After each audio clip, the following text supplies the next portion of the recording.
happening sa ating draft, parang simula pa lang alam natin na early game talaga yung investment ng Twisted Minds. Oo nga eh. And then, hindi naman katakataka no, dahil doon sa composition na meron sila. And ang ganda na naging tapat dito ng Aurora, no? Pero medyo level 4 heavy ang Aurora dito eh. Kailangan nilang gumamit talaga or doon sila magre-rely sa mga pang level 4 nila. And I think pwedeng yun yung samantalahin dito ng Twisted. And let's see kung pagsasamantalahan ba ng Twisted Minds ang early game ng Aurora Gaming sa pagpasok natin sa Land of Dawn. Once again, ito ang pinakauna nating serye ng week number 3. Magtatapatan ang number 1 seed na Twisted Minds kontra sa 5th seed na Aurora Gaming. At partida, last week, dalawang kampiyon ang pinabagsak ng Aurora Gaming. Mainit-init pa tong Aurora, no? And nakita natin, hindi rin naging madali yung mga laban na ating nakita against the TLPH at dito sa Onyx Philippines. Pero may salubong ang kagad na nagaganap. Kaloy, tinatry lang isoka yung mga pabola-bola dito ni Yue. Pero si Demon Kite sasama na ang aga naman nito sumama. Yan na, pinagbabangga na agad dito si Kaloy. Kalahati ang kanyang buhay. Pero papasok din si Epi the King. Pasok din dito itong si Sean. Flicker from Light. Ang aga ng flicker na yon. Pero ang ganda kasi napalula agad nila si Light. Sayang hindi tumama yung dash ng Kagura. That would have been enough damage para ma-burst doon si Light. Pero that is the flicker burn. At medyo maaga na burn yung flicker ng Chip. Ang maganda dito sa isang Khalid is parang nag-force ka nga talaga ng reaction from your opponent. Baba ng buhay ni Light eh. Matapang talaga to si Nosha. Ngayon si Domeng ay pupunta rin doon sa pangatlong bush. Pero si Kaloy alam niya na may nagtatago dyan. At naabutan nga sila yung First Blood para sa Twisted Minds. Ngayon si Domeng nakipagharapan na rin. May kruhan malala para dito sa Aurora at Twisted Minds pero nakalamang at Twisted. Parang dalawa yung choice doon ni Doming, no? Either ibigay na lang yung gold card at hindi makita yung kakampi niyang nagtatago o kaya subukan chumepi and umasa na hindi pumasok si Kaloy. Kaso nangyari, pumasok yung Khalid knowing na sapat ang kanyang damage with a concussive blast. Wolf, papasok na tayo sa level 4 power spike at mukhang may laban pa dito sa taas. Kinuha muna yung XP crab doon mula kay MP the King para ma-secure. Para hindi lang din mabigay kay Edward. So it will be a pretty even XP lane battle sa dalawa nating teams. Pero syempre, papapurihan kay Lanzo kasi etong si Arlott kailangan mag-level 4 na mauna kasi mas mahalaga yung final slash. Okay, ngayon kalahati yung buhay ng Pagong. Edward and then dun sa may long bush. Pero sasalubong siya din Lanzo. Gugulong-gulong si Demon Guy. Sino ang kanyang babanggain? Yung Pagong na lamang. Lanzo versus 3. Magiging apat dito. Sean. Well, Gina overturn na si Demon Guy. Nakakuha ng Pagong. Napaalam na si Edward ngayon. Atrasan muna dito. Twisted Minds. Bababa na kanilang buhay. Pero sabi ni Epi the King, sige, sabay na tayo. Pero si Light, nailapag yung kanyang portal. Epi the King yung mamatay. Nag-stop ng Sky Pierce dito ni Yue. Ngayon, Flicker ay na-commit na kagad ni Kaloy. Napakaagang pakpakan na ito. What a great turn coming out from Aurora. At syempre, nagsimula yan doon sa retry battle. Demon Kite nakanakaw ng turtle doon. Nagbigay ng level 4 para kay Light. Kaya nga naman, etong si Kaloy, hindi nakakuha ng ultimate agad. At naging awkward yung team fight para sa Twisted Minds. Napaka-crucial na retry mula kay Demon Kite na, by the way, nagiging problema ng Aurora for the past few losses na meron sila. Laban sa TL, laban sa Onyx, yung one game losses nila doon ay dahil doon sa hindi nila pag-secure ng objectives. At napakasama nun para dito sa Twisted Minds at si Kaloy ay malapit na bumagsak. Pero maiiwasan ni Kaloy ang gulong ni Demon Guide. MP the King mukhang guguluhin ng Aurora Gaming sa loob ng kanyang jungle. Bilis din kasi talaga tumakbo dito ni Kaloy. Oh, wait lang MP the King, na-secure niya nga ata yung kanyang green caps doon. And gusto ko lang sabihin, no, talagang palaban ang Aurora. No, nararamdaman natin, ito yung nakita nating Aurora. Kalaban ang TL at ang Onyx, no? At parang ang laki ng investment ng Twisted Minds sa kanila early to the mid game. Pero dahil sa isang malaking turtle fight na yun, parang pang nabaliktad ng Aurora Gaming ang larong ito at sila na ang nagkakaroon ng kalamangan in this early game. Ano bang kailangan gawin ng Twisted Minds dito para ma-even out yung nalatag na plano sana? Yeah, meron naman sila dito Granger na pwede lang ipag-double lane or gamitin nila sa second the turtle fight. Naniniwala ako para sa Twisted Minds, kaya pa rin nilang pumalag sa turtle number 2 despite them losing turtle number 1. Especially nag-genius one din dito si Sean. All in sa damage output ang Twisted Minds. Gusto talaga nila maka-eliminate agad ng heroes.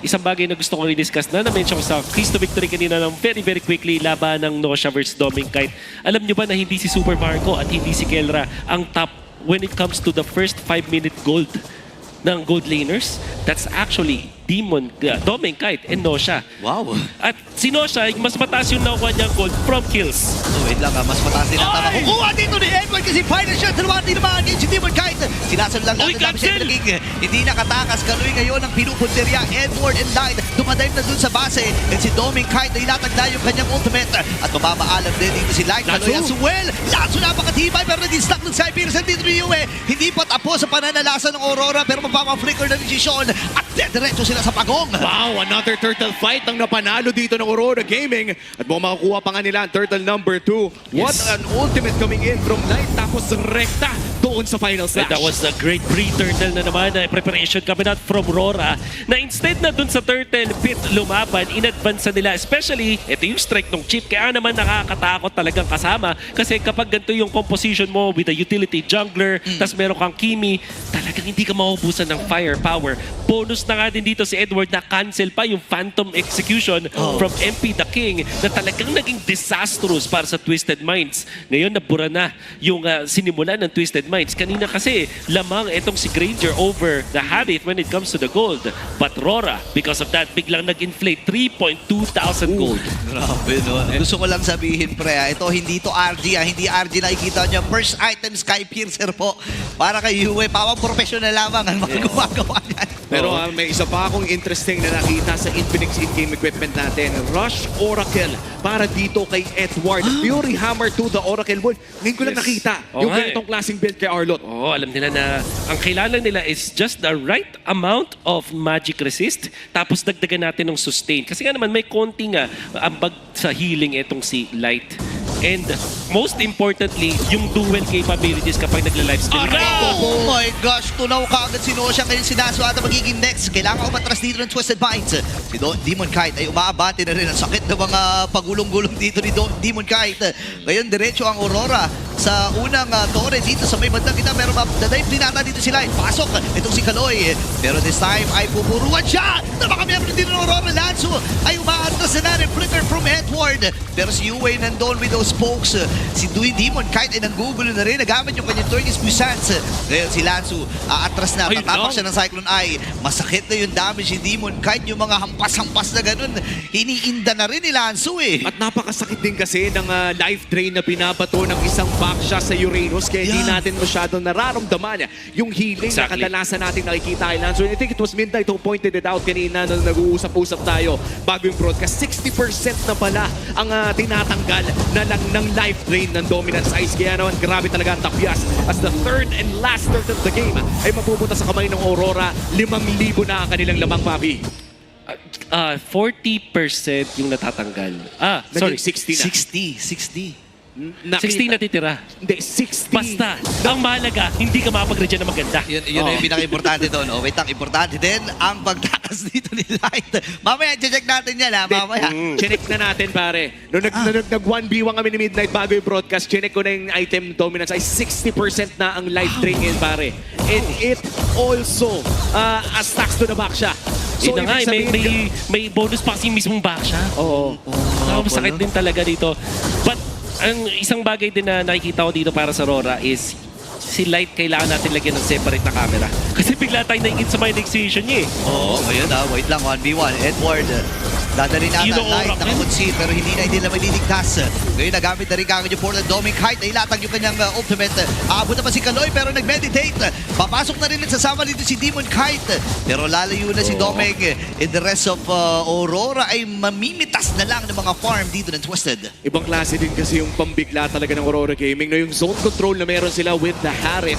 Dito natin masasabi na napaka-tulis talaga ng mga calls dito ng Aurora dahil kadalasan may conversion ng either 1 or 2 kills.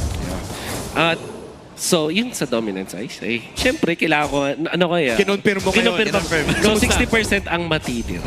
40%. Kasi naalala ko yung, dati kasi talaga, 60 yun. May 50. 50 yun. Tapos, naging 60 na lang yung matitira sa'yo. So, ibig sabihin, minus 40. So, malaki pa rin. Oh, so misleading pala yung nakasulat kasi nakalagay 60%. Correct. Pero ang wording ay 40 yung matitira. Oh, yun pala yun.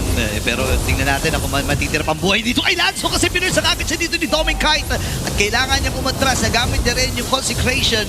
Ngayon si Edward the Dive. Sino kanyang final shot? Dalawa nahuli doon. Pero nandito rin traction pulse pero walang tinamaan. Para dito kay Yue. Pero ang problema, basag yung torre sa itaas. Oh, tsaka ang hirap nito mag-lord. I think kailangan mag-contest dito ng Twisted Mind. So, pwede bang ibigay ito? Feeling ko ipipilit nila ilaban. Ito to eh. Sa rookie angst nga to eh. Tsaka Palaban. pares sila ng level eh. Oo nga no. Nakakauto. Naku, wait lang ha. Abangan natin at imatyagan kung nasaan si Monty MP the na King. Ang baba mapwesto. ng buhay nung pero nakita si Kaloy Delight. Ay, Hindi sayang! nakapakot. That's ngayon nandun yung Tornos. Kaya lang ang problema, sasalubungin siya ng member din ng Aurora. And MP the King ay mamamaalam pero nice attempt pa rin yun para kay MP ha. Oo, parang medyo na-late ng konti. Yun yung makikita mo na may angulo na sana for a 50-50. Pero dahil sa napakagandang setup ng Aurora Gaming, ay nahihirapan nga pumasok doon si MP the King. So yung speaking of setup, Womi, ang ginawa ng Rora doon is dinenay nila yung vision doon sa Lord mismo. Although si MP the King parang naramdaman niya kung kailan siya papasok. Iba pa rin talaga kung may naunang vision doon, which Aurora denied. Oo, ibang klaseng pag-setup para sa Aurora Gaming at ibang klaseng pagpupush din with the Zaman Force. Palong-palo talaga. Magharit si Doming Kite ngayon. Grabe, dire-diretso lang dito ang Aurora. Walang makapigil. Alam ni Doming Kite na hindi rin siya kayang salubungin. Even ni Lanzu. Ngayon, yung Lord ay kasama nila sa may bandang itaas. Naka-ready din, Twisted Mind. Gugulong-gulong si Demon Kite. Ngayon, sino ang kanyang babagain? Nandun yung mga payong mula dito kay Sean pero hindi nila mabibigil ang traction pulse. Tumama. Kaya lang Russia Umbrella Flea para lang makaalpas. Itong si Sean. Round number 2. Doon naman sa may bandang gitna. Kaloy looking for the concealed play.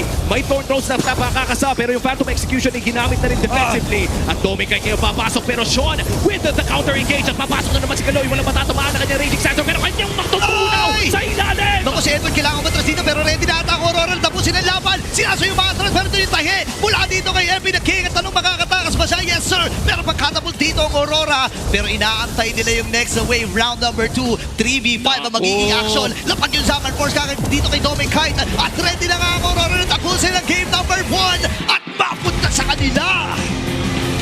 Tuloy pa rin ang init ng Northern Lights. Panalo.